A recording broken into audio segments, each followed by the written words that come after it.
มาแล้วทุกท่าน Toyota Fortuner ปี12น้ำใส13ออปชั่นเต็มเบาะไฟฟ้าแอร์หลังเนาะปูพื้น VIP จอ Android เดี๋ยวพาทุกท่านไปรับชมกันได้ไปมันเหมือนทั้งสองเฮาเอง JNL คารถเล่าครับจะเองผู้รีวิวโจนัสจันทสอนมื้อนี้มีรถเข้ามาใหม่เป็น Toyota Fortuner เนาะปี12น้ำใส13เกียร์ออโต้เด้อเป็นรุ่น Pioneer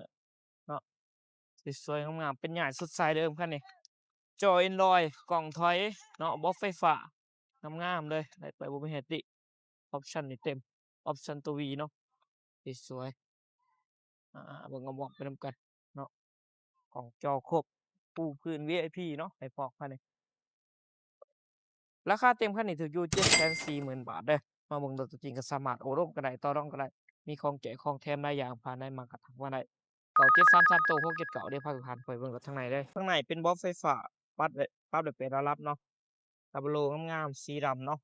พวงมาลัย Multi-function ของจอครบเบาะหนังเด้อ ใส่ไปบ่แม่นเห็นติมีลำโพงทั้งเทิงพร้อม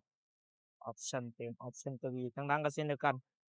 สวยๆงามๆเนาะมีแอร์หลังให้พร้อมเจาะกันนี่ให้ดอกเพดานสะอาดสะอ้านเลยให้มาเป็น Multi-function เนาะจาก2.4ประหยัดน้ำมันเกียร์ออโตขับสะดวกสบาย Enjoy Android พร้อมงามๆเนาะสะอาดสะอ้านเด้อรถคันนี้ใหม่ๆสวยๆเบื้องในก็งามเช่นเดียวกันสะอาดสะอ้านปรับแบนพับแบนได้รถแต้มน้อยๆเนาะเข้มใหม่80,000ปลาย เนาะสวยงามสะอ้างเด้อทั้งดอกทั้งหลังถอยเซ็นเซอร์ถอยพร้อมสำหรับกล่องถอยเนาะปุ่มคอนโทรลในพวงมาลัยปลั๊กเดิมๆจากโรงงานเนาะบ่มีการปีนในสายเบลต์ถ่ายปี12นำ13เด้อข้างในของจักรข้างในของเครื่องจักรเนียมๆแน่นๆจักร E4D เนาะโลโก้ Toyota เนาะครับเปิดหัวไฟตรงไหน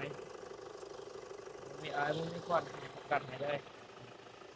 ฝากไปถึงรถทุกท่านเด้อกับ Toyota Fortuner ปี12น้ำใส13เนาะออปชันเต็มออปชันตัว V กล่องจอครบเบาะไฟฟ้าเนาะแอร์หลังเด้อทุกท่านเด้อเบาะหนังเนาะราคาเต็มคันนี้ถึงอยู่740,000 บาทเด้อมาเบิ่งรถตัวจริงก็สามารถโอ้ร่วมกันได้หรือต่อรองกันได้รถอยู่ปากเซสดผ่อนเทิร์นได้โทรก่อนทุกครั้ง9733โต679ฝากติดตามทุกช่องทาง JN ราคารถเราเนาะเพื่อบ่พลาดข้อมูลในการรีวิวต่างๆครับเจาเองโจนัสจันทสอนขอขอบใจทุกท่านหลายๆ